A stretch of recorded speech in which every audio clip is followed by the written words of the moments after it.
Greetings,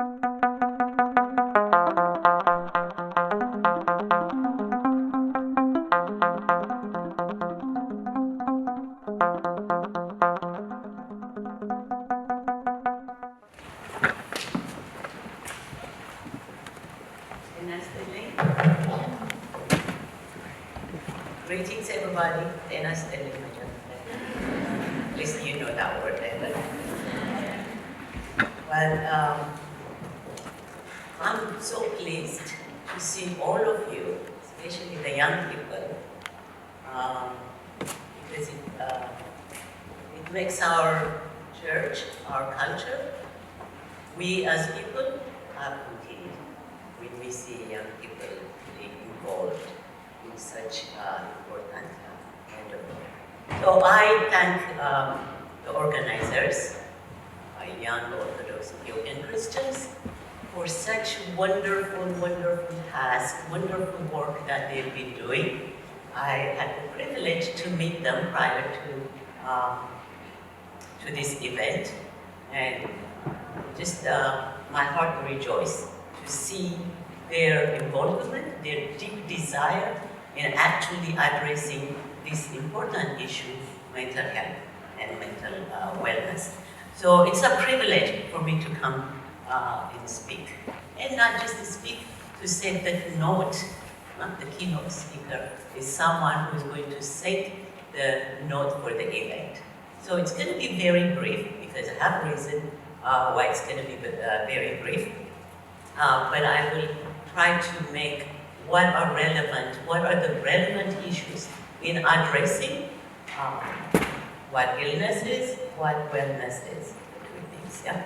And then within that, what are the major factors? In fact, what they presented, the questions that was submitted, can set the tone of our discussion for the next 2 days, which is very, very courageous people to do that the young women.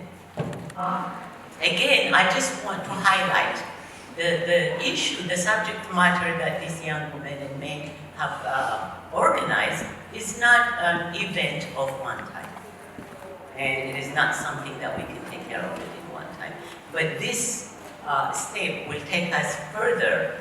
The church and the young people who are involved in the church, our people in general, our nation in general, can actually lead in some organized way to make what we're talking about, the points that we are going to be addressing, can be institutionalized, can be something where our children, our brothers, sisters, mother, fathers, it doesn't discriminate, but there are different kind of challenge for different age group. So for all of that to be helped. So I want to apologize that I cannot stay longer, but I'm going to tell you a story. Why I came, in fact, my voice is better today, isn't it? And I was not feeling well the last few days. Then Corona comes, yeah? So panic sets in, and I was really in dilemma. I loved these young people and Cassis and what they've been doing all along, and how am I going to miss that? So I was at a point where, I did call them and I said, my caretakers are saying it's going to be at your own risk, because you do have this sinus infection, blah, blah, don't be in a crowd. And this is going to be an example of what I'm going to be talking about, okay? So what I called, and Cassis made the decision. So I said, all right. So what was a learning experience to me since yesterday that we talked about? First, let me tell you this story about a preacher and a woman who has been, this is a preacher who's going around the village and preaching that if you have, what the mustard seed story, yeah? If you have faith, if you really believe in God, and if you have faith in your prayers, you can actually move a mountain. So this woman, an old woman, very poor woman, she lives under a hill, a small mountain. But the mountain, her little hut is under the mountain. So she's never been able to see the sun, actually. It's always on her shadow, this mountain.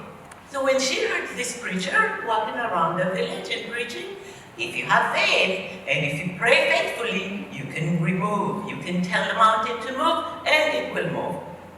She said, oh my goodness, that's what I'm going to do. I'm going to pray and make this mountain that has been a darkness and heaviness on top of my head, I'm going to make it move. So she was happy. So she went to bed for the night, praying, and believing. Yeah. And when she comes out in the morning, she looked, and the mountain was there. And you know what she said? She said, I knew it. Are you getting it? She said, I knew it. Somewhere there, deep in her heart, regardless of the prayer, regardless of what she was affirming to herself, there was that tiny little doubt.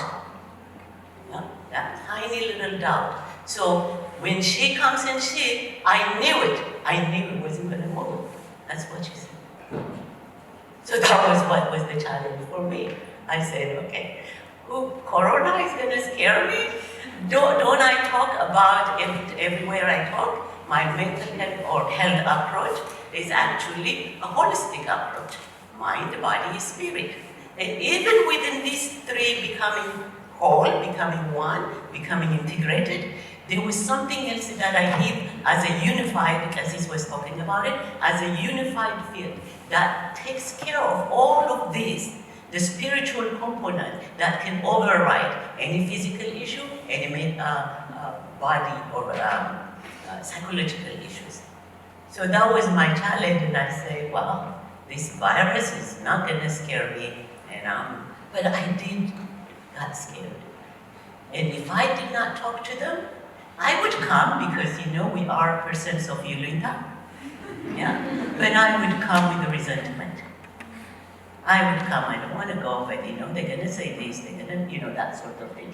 But that little talk that we had was some sort of encouragement, some sort of something infused in me from, talking to me. They were very respectful, but they want to have me.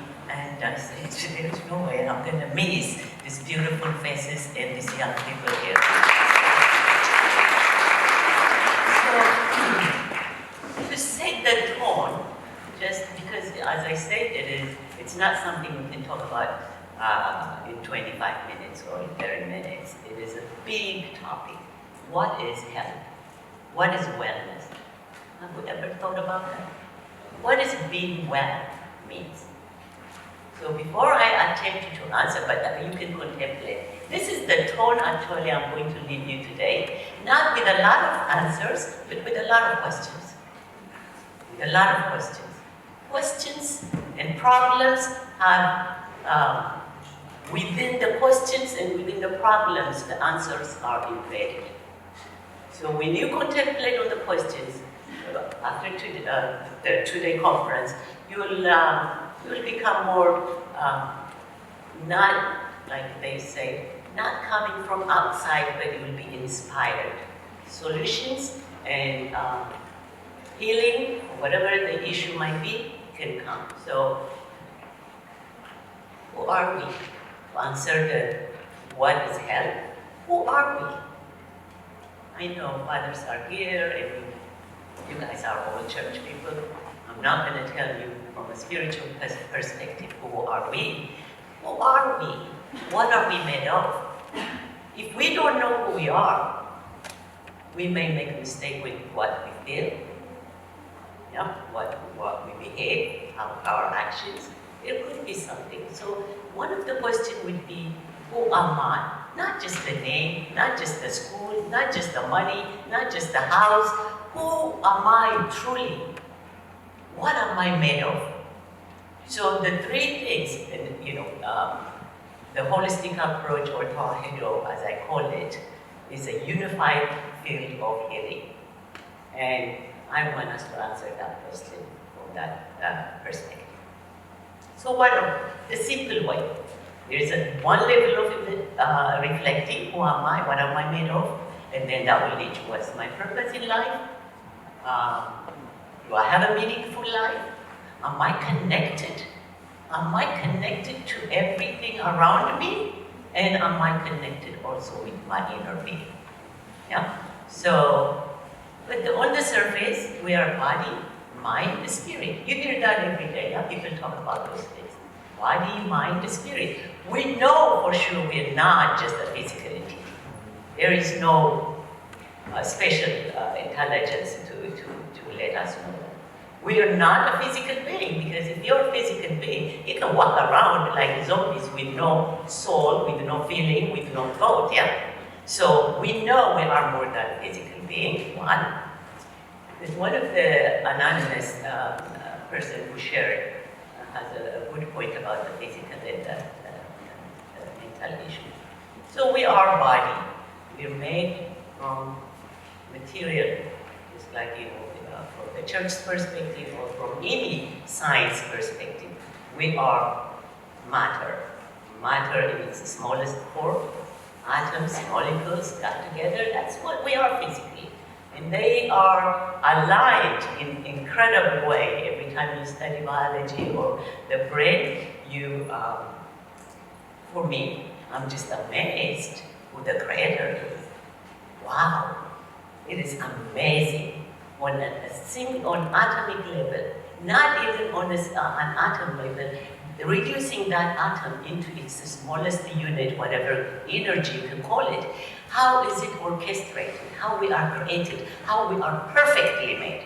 So the body is actually an expression of God's incredible skill. So it has its own rule, it has its own way of working. So we are body. And then, yeah, we do think, we have the lina, a concept that we call in Amharic the lina. We have thought processes, we have emotion, we have something that we do that is not physical, yeah? That's not physical, that's our mind. That's our mind. Again, that's the mind, is the psychology part that I'm talking about. And how our upbringing, our culture, our social interaction, our own way of thinking about things, all of those are the mind. Okay, so we have the second one, the mind. And mind, body, spirit. We know the mind is made of the things that we do and that we internalize from what we see and what we do. But the essence of who we are is the spirit. Our essence is the spirit. Our essence, in fact, is God. No? Not our essence. We are created in God's image and likeness. We have what God has. So we are truly body. Our body is the embodiment of our essence, the embodiment of our spirit. Yeah? So this body, mind, and spirit, these three things that makes us who we are, when they are not in balance, when they are not in sync, when they are not aligned together, that is when a disorder occurs. That is what I call illness, what I call health. Health, wellness, being well is actually not the absence of the little thing, pain here and there, but the contented and satisfied, the enoughness of things. I'm making up words. Enough, being okay where you are. The balance of our mind, our thought is in alignment with our feeling. Our feeling is in alignment, in sync with our actions. When our thoughts are different from our action, that is when disorder occurs. That is what illness is, whether it's physical or mental. So keep that in mind. There is no a separate entity. Every time we see the body that I described, extremely complex, extremely made in the most high, that has its own rule. I cannot say because I can think and I can have a spiritual aspect of my life is fulfilled, I can neglect my body, may not work. May not work. One of the anonymous person, I'm just going to get in spiritual life, I'm just going to engage myself and just be overwhelmed by going to church or singing, or that is not necessarily the best way.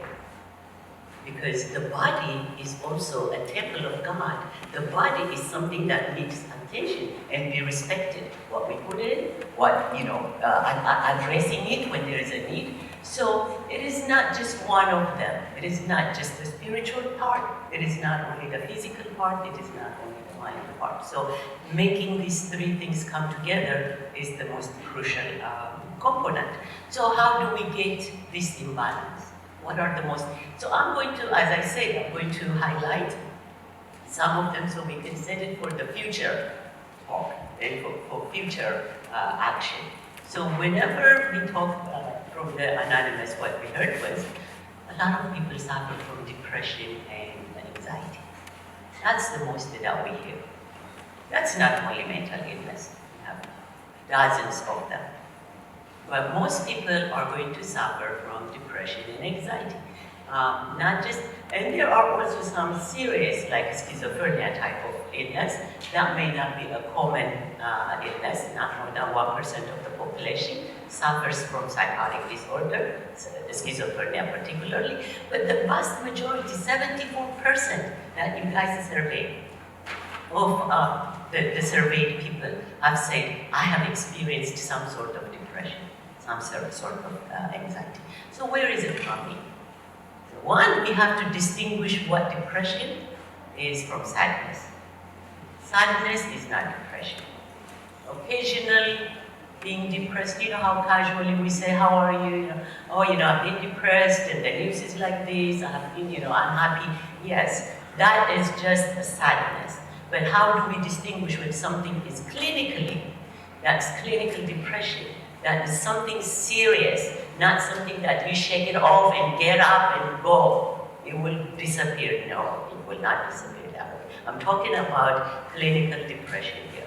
And I always give the example when if something hit my leg, or if I cut my arm, and none of you will say, Abeba, just shake it off, get up and just move on. Nobody will say that.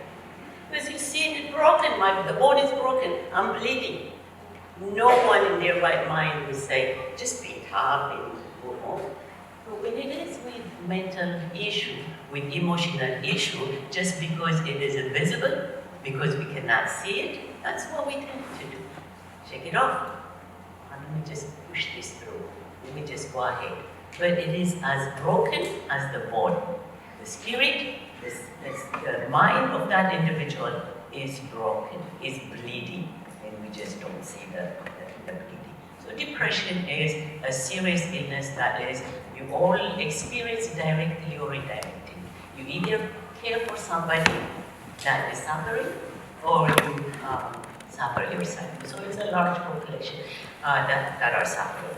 So depression and anxiety now, for people who have faith, and this is where the story I told about the lady, that was my example about the corona. But it is every one of us. We have that problem. So when we have serious depression, we want to distinguish from sadness. Sadness is different. But both of them, depression and anxiety, come from two things. Depression is actually worrying about the past. How can you be worrying about the past? It doesn't make sense, It's already gone. But depression, its root is, I am not doing fine, I am not liked, I am not loved, I don't have this, I was like this, I was hurt. All of it, all of the depression. Now, I said earlier about the material aspect of us, our our body. It doesn't mean there is no chemical imbalance, or we'll talk about that, but it's a small amount of it would be whether it's start from a chemical imbalance or the chemical imbalance cause the emotion. That's something to see. I'm not denying that. However, the root of it, most people, depression is worrying about the past. About the past. And there's nothing we can do about the past, actually. We should clear. So what past may be difficult to ignore is to move on, because we understand what it is. I can't do about it. That was 10 years ago, that was 5 years ago. My mom didn't like me, my dad beat me up, all of those things. But that past is, the past that would not be dismissed is the two types of trauma that I'm going to be talking about later on.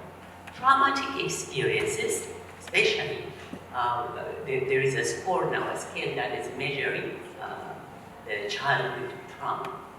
And it's called the Adverse Childhood Experience Score. And this adverse childhood experience is a type of trauma. There are two types of trauma, type 1 and type 2. And I'm just putting it in these two big categories. Type 1 would be when you have an earthquake, or you are in a war situation, you experience some flood, natural disaster, but it is a major, and yet it's one incident. And usually there is a pathway in the brain that was blocked from the trauma. That's why they have flashback and all those kind of things. So that's one. The complex trauma, or type 2 trauma, is the one I'm talking about that may be connected with depression as well. It is the childhood traumatic experience. Our own life experience that is not handled properly, that is not digested properly, that's not processed and assimilated to who we are properly. Is it making sense? And as I said, I'm just leaving you with a lot of thinking that. So we will talk about those two types of trauma. However, let me finish depression, because most people are concerned about that. Depression, and I know there are a lot of people who are knowledgeable here, in the medical field, in the health field. So I'm not going to go through what you could find on Googling or from TikTok, the signs and symptoms of depression. But the symptoms are the one that I want to address for our people. The symptoms are not something that the doctors or the physicians or the nurses or the psychologists look at. The symptoms are your own explanation of the experience. It is not what they see in the lab, it is how you feel. So when we know how we feel, when we are connected to ourselves and know how we feel, we can actually identify the problem. So depression with past experiences, that may be part of complex trauma, but anxiety is about tomorrow. Anxiety, not about the past, it is about what will happen tomorrow if I don't do this, if I don't have that, if I don't accomplish this, if this is not happening, if I don't make it. Everything is about the future. The two things that we deal with are either past or future. So what we're missing is the present. And everything that happens, whether it's disconnecting, being here, or whether it is being healing, it is being present at the moment. Present at the moment.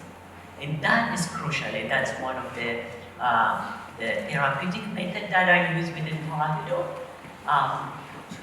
To be present. To be present, what does it take? I mean, people do a lot of things, but gratitude. Gratitude is one of, so I'm giving you the illnesses and the solution that goes along with it, because it's a very short time and you have to show me something to know. So it is about being present with yourself. The church teaches those kinds of things, to contemplate, to talk with God. Because when you are alone in the present moment, it's you and your God alone. However, we fill that moment with the past. So we don't talk to ourselves. So we don't get connected to God. Because it may bring real pain, real feelings. So it's always, so it's a form of, but it gets away from the problem when we just talk about the past or the future. But being present, one of the ways I teach people to be present is to have gratitude. To get up and say, I'm all right, I'm here, my eyes warm. I in fact make people to just stop because we've taken God's provision, God's protection for granted. We just don't think every moment is given to us in a blessed way. We don't think of it. But when we start thinking of it, one, it will take the space of the worry, the space that we keep with the past and the depression. You just say, so I say, you can start with your 5 senses in the morning. People have a hard time when they are depressed to think anything positive. They have a hard time because the negative thoughts are much more powerful than positive things. And that's why we call them ANTs, automatic negative thoughts. They're designed to protect us, but they are dangerous. They're so automatic we're not even aware of it. We're thinking negative. So that moment, I just say, there's nothing to be happy. There's nothing to praise God. Why are you forcing us to think positive? And the person who says that has the 5 senses. They're looking at me. They can see, they can hear, they can walk, they can move, they can smell, they can taste. Why do we take that for granted? So you can wake up without that. Yeah. So by doing this kind of exercise, which the church teaches every day, but we want it to be integrated. It is not a spiritual component alone. The spiritual life is supposed to guide the bodily function, the physical life. So we have to, what does the Bible teach us? I'm sorry to work you guys like that, but it says pray unceasingly. Unceasingly. It's not just once in a while. What does it mean? You're not we will always think of prayer, oh please don't do this, that kind of thing. But praising. You driving, just skip some accident. Thank you God, thank you. And that is going to fill that emptiness that was created by that past thinking, so connection is the key. I'm not gonna, if there are questions, I will stay again. I just had a little cold prior to the corona scare. But there is no way I would miss this space. It's just like I said, my heart will rejoice. We were just talking with Dr. Rainey a little bit earlier. There are some things that I want to correct. Just being kind and being connected, having an act of kindness can help people to heal. So we have a tendency, because I told him, he said, you help people like, oh, I just say isolation. But that's not what it is. You cannot just push those kind of isolation, get up and do it kind of thing, unless you are connected heart to heart with them. Unless you have established rapport to somebody that they are suffering and you dismiss that and you try to help them, it will never work. So it is more than that, like I said, you don't just shake it and go. There is a large, I don't want to depress anybody. You all are aware, that's why the program is established. A lot of suicide in our community, a lot of mental illness, and the other problem with this mental illness in your generation and currently is drug-induced illness. These are stress-induced illness, stress can bring it out, and we can go into full illness, even if there was some genetic basis for it sometimes. but any kind of stress can bring it up. What we are experiencing now, this is why it is important to see where we come from and what is within us.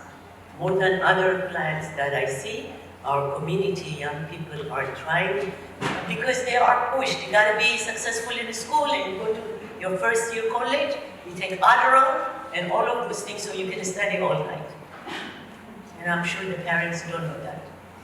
But the pressure is for the parents. They don't mean harm. We don't mean harm when we push you. I'm an educator. I love everybody to learn. I love everybody to get the highest score. But that's not it. So, if there are questions later on, I will say an answer. But I really apologize for not being for 2 days. And again, I promise the young Orthodox Covenant Christians, if they have any issue in the future, our church can have her own mental health institute. Look at Catholic.